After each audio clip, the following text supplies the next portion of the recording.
Okay, hello again and welcome to another episode of These Old Guns. I'm still Rick and I'm still a bit of a gun nut. Anyway, it's a beautiful day in the backyard range today. It's been an awful summer, wet, humid, nasty. We finally have some really nice weather. We'll get out here in some comfortable weather and make some new videos. Today's old gun, I have the premise is to compare an original 1858 Remington Revolver to a modern reproduction of an 1858 Remington Revolver for just grouping at 25 yards. We'll show you a picture of the targets at 25 yards with an orange clay mounted midsection just as an aiming point. I'm not concerned about where the guns shoot or where they hit. Hopefully they hit on the paper, and we're going to compare groups. So first, old gun, and I'm going to hear, I already heard about this before. Someone said, you don't know your Remingtons.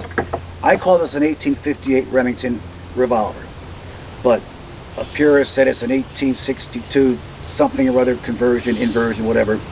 It's an 1858 style Remington Revolver that has a little bit different characteristics from the original 1858 Remington in 1858, as happenstance would have it, as far as the sight or certain features. But that's what it is, an original cap and ball revolver. I believe this was made in like 1864. And it's in remarkable condition with an absolute mint bore. This would have the game twist that Remington was noted to have in the revolvers. This is a beautiful original. It's a really nice reproduction. This is an Uberti 1858 style Remington, also 44 caliber. It's stainless. Does not have a game twist barrel. It's just a really nice reproduction. I've got both of these loaded with the standard charge, which would have been between 20 and 28 grains. I chose 25 because it just seemed like a good number. I'm not worried about the best shot, the best load, the most accurate load. I'm going to start doing 18 grains of cream of wheat and working up the competition charge that we do in an organization to shoot competition with these. I'm just taking a standard battle charge. We're going to see how this group's compared to this group's at 25 yards. That's the beginning and the end of it. We're not putting it across the chronograph. It's just, hey, how does an original gun compare to reproduction with both their modern production methods, old school? We're going to see how they group at 25 yards at our target. So they're all loaded. I've got to cap them up. We're going to get to shooting them, so just stand by.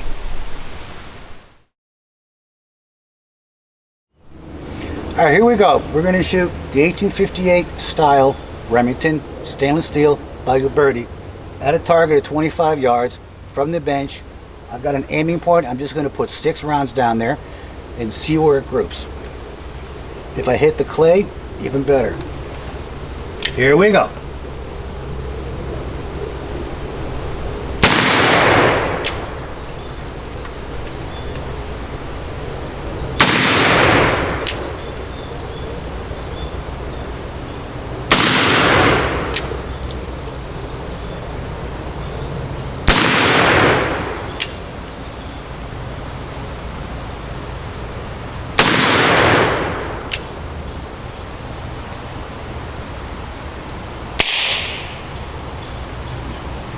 Wait for it. We had the cap go off. Wait my 30 seconds. I'll recap it and see what the story is.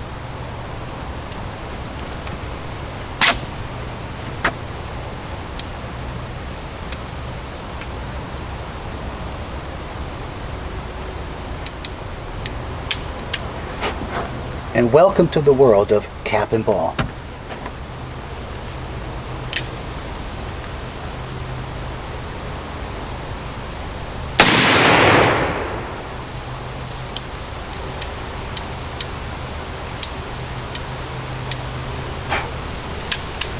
Alright, it's clear.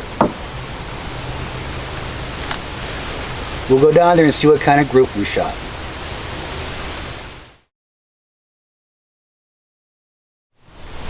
Okay, we gave you a still photo of the first target I shot, which broke the clay. And I'm going to say, even though I was sandbagged, I don't think I was that steady. So there's 3 shots to the low. That's probably me. There's 3 that are in a Ballantine, and that's probably the gun. So I know these reproductions shoot very well, and I believe we're seeing a reproduction shoot very well. I've got 3 flyers. That's probably me. And we had one misfire, which is very common with cabin ball revolvers, except on TV. They always work then. So now we have the 1858 original Remington, and I think it's a 62 Beals modification. I don't know, but get the close-up, and someone will tell you what it is. I've got it capped up. I do have reproduction nipples on here, which are a bit undersized, so we may have misfires with the caps falling off, but I pinched them on as best I could. And it took us, I couldn't tell you how many different people tried to get this gun apart when I got it to get the nipples out and change them. So now they're reproduction nipples. Alright, here we go. 6 rounds and the hammer's resting, as was popular with the Remington, on the notches between the chambers on the cylinder. You could carry this with 6 chambers loaded with the hammer resting in between them on the notch here, which is what I've done here. Benched 6 shots at the target. See, my eyes work. Here we go.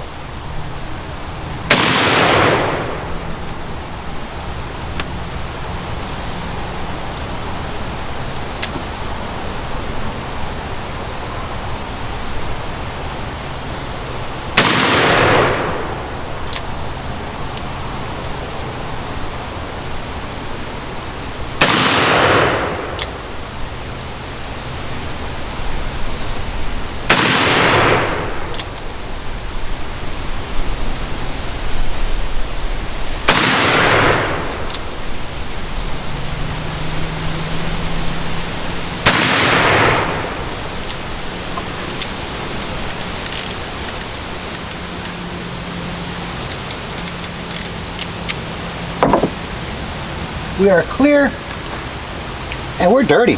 I love it. All right, stop here. We're going to go down there and get a picture of that target and see how this thing shot. This is the 2nd time or 3rd time I've actually fired this, never benched. So this is the first time I'm going to see where this thing shoots, where I benched it having an aiming point at the clay. The first clay I hit, and that was a pretty much tuned revolver. This one I have no idea where it is, so we'll go see. Hopefully I'm at least on the target. All right, we'll break here and go take a look.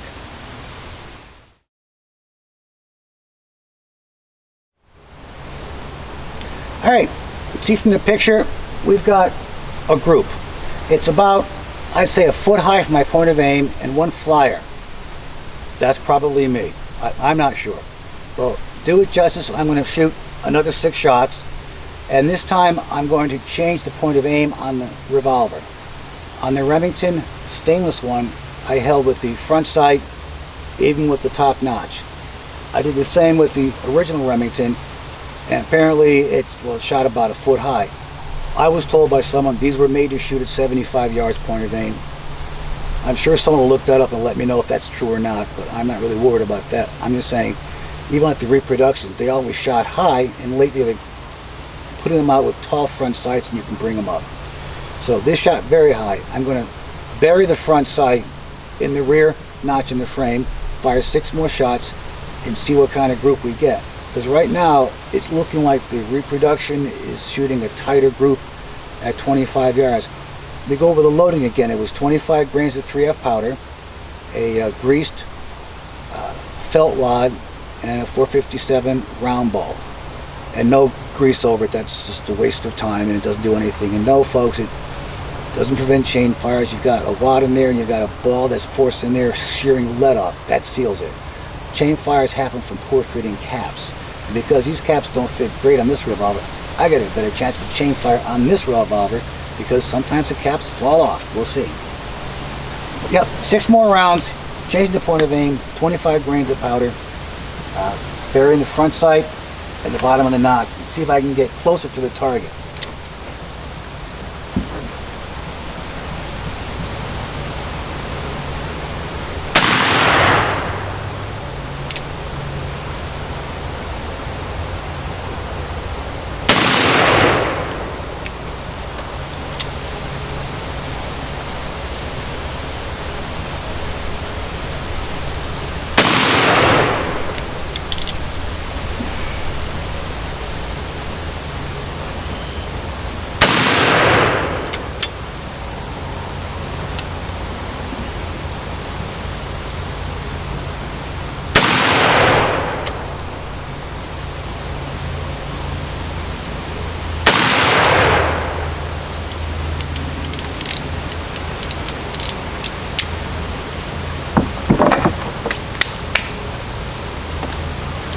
And that's that.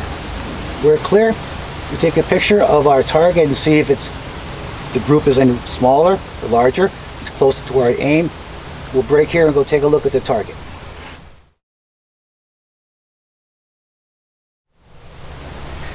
Alright, here's the results. What it probably tells me is I'm not a ransom rest, that's for sure, but the best shooting I could do, bagged at 25 yards with a couple of revolvers.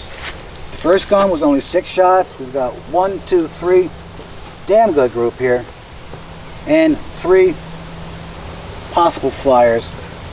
I don't know. You be the judge. First time was the full sight aiming here, and the shots were all high and a flyer. The second time I dropped the front sight down, aimed at the same point. I do know at one point I dropped it here. That explains the shot here. And the other 5 were all thrown into here. So what it's looking like to me is the original actually shot a better group, putting 5 shots in the same location with a flyer, and I know I did that, than this one.